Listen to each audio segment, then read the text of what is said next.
Je vais vous expliquer quelque chose d'extraordinaire.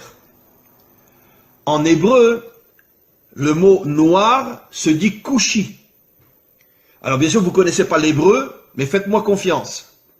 Le mot kushi s'écrit en hébreu kaf vav shin yud. Kaf vav, vous savez qu'en hébreu, chaque lettre a une valeur numérique. Ce qui nous permet de pouvoir faire des correspondances entre des mots différents s'ils ont la même valeur numérique. C'est un des génies de l'hébreu, de pouvoir expliquer le sens d'un mot par rapport à un autre mot qui a la même valeur numérique. Alors, les deux premières lettres du mot kushi, qui veut dire noir en hébreu, c'est kaf vav, qui a pour valeur numérique 26. 26 est la valeur numérique du nom de Dieu. Le nom de Dieu tel qu'il ne se prononce pas, parce qu'on attend la délivrance pour le prononcer véritablement, c'est un Yud, un Vav, un Yud, un He, un Vav et un He. Et ce nom de Dieu qui figure dans toute la Torah en hébreu a pour valeur numérique 26. Après vous avez Ku, donc Kaf Vav, le nom de Dieu, le véritable nom de Dieu, le véritable nom de Dieu dans le mot, donc qui fait allusion aux Africains, aux Noirs. Et après, vous avez Shin Yud, qui veut dire Yesh. Ça veut dire que Kushi signifie Yesh Hashem, il y a Dieu.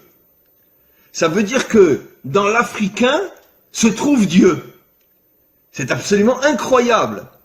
Dans les peuples africains se trouve le Dieu authentique qui a pour nom Yudke Vavke. Incroyable.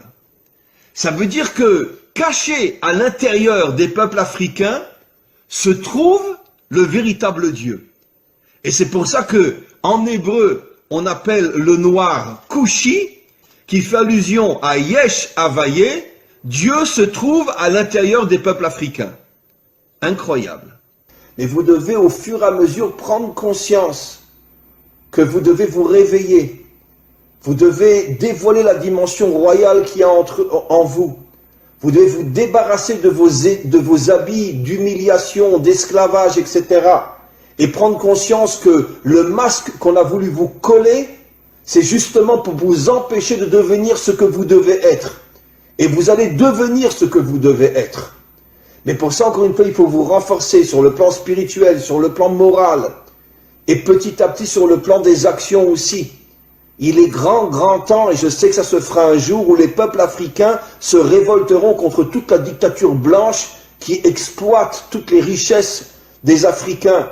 Et encore une fois, j'oserais presque dire, et je le dis avec la plus grande sincérité, soyez fiers d'être noirs.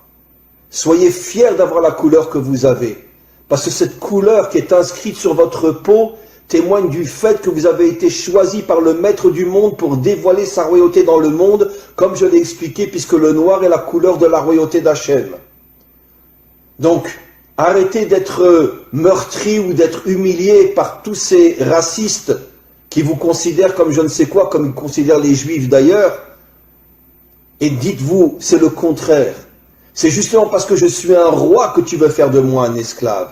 Mais un jour viendra où vous comprendrez, vous les autres peuples, quelle est notre mission, quelle est notre grandeur, quelle est notre force.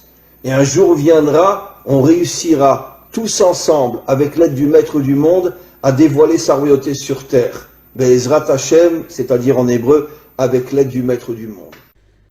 Les plus grandes guerres, les plus grands massacres, dans toute l'histoire humaine, c'est le monde occidental. Pas le monde occidental uniquement moderne, bien que le monde occidental moderne, entre la Première Guerre mondiale et la Deuxième Guerre mondiale, sont morts 70 millions de personnes. En 40 ans, 70 millions. Pas en 40 ans de guerre, mais il y a eu la Première Guerre mondiale qui a duré 4 ans, la Deuxième Guerre mondiale qui a duré 4-5 ans. Entre les deux, il y a eu à peu près 20 ans, donc en 30 ans, 70 millions de morts. En deux guerres qui à elles deux, ont duré 8-9 ans. 70 millions de morts, sans compter tout ce qui s'est passé avant. Les croisades, l'Inquisition, la guerre de 100 ans, etc. Donc ce sont vraiment des gens qui vivent, comme on l'a vu précisément dans la paracha de la semaine dernière. Yitzhak, quand il bénit Esav, il lui dit, tu vivras, Becharbecha Tirye, tu vivras avec ton épée à la main. L'Occident, c'est un peuple guerrier. D'ailleurs, j'expliquerai ce soir dans un autre cours qui sera aussi sur mon site, qu'en vérité, c'est la raison pour laquelle le monde occidental a adopté la religion chrétienne qui ne parle que d'amour et de bonté pour se créer une vitrine et cacher son véritable caractère. Parce que justement, le monde occidental est tellement violent, il est tellement assassin et meurtrier, qu'ils ont eu besoin de se créer une religion qui va nous faire croire tout le contraire de ce qu'ils sont véritablement sur le terrain. Bien sûr, je ne parle pas de tel ou tel citoyen, je parle des dirigeants et je parle malheureusement des peuples qui sont exploités et qui sont soumis et qui sont obligés de suivre leurs dirigeants.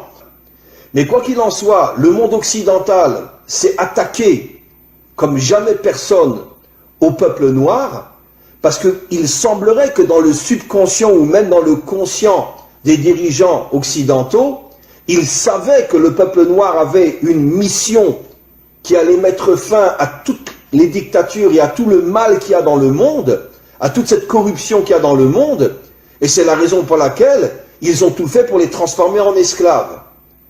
Comme l'expliquent nos maîtres, quand tu veux savoir quelle est la mission d'un homme, regarde le mal qu'on lui fait.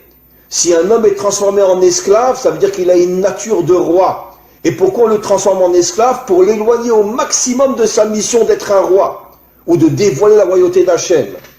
Maintenant, figurez-vous, mes amis, que depuis des millénaires, nos maîtres nous expliquent que chaque attribut divin, chaque sphira, en hébreu sphira, en français attribut divin, c'est-à-dire une qualité divine, là on parle de la malchoute, chaque qualité a une couleur.